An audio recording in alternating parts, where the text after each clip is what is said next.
ko lahat ng baho niyan. Nirespeto ko yung babae na yan, nanahimik kami, hindi kami nagpaparinig, kagaya ng mga circle niya. What? What the fuck? Umalis siya sa bahay, pumunta ng resort. Ha? Umalis siya sa bahay, pumunta ng resort.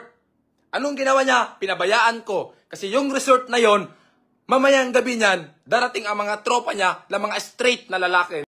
Parang may naamoy ako hindi maganda. Ngayon, ang dami ng viewers.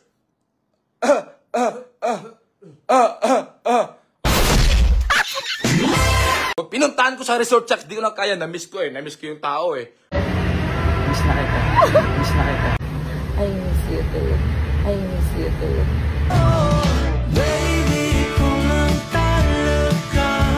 Moments later.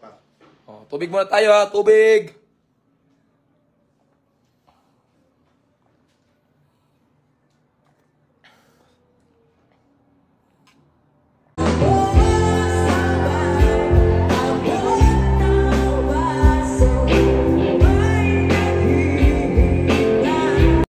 Thank you.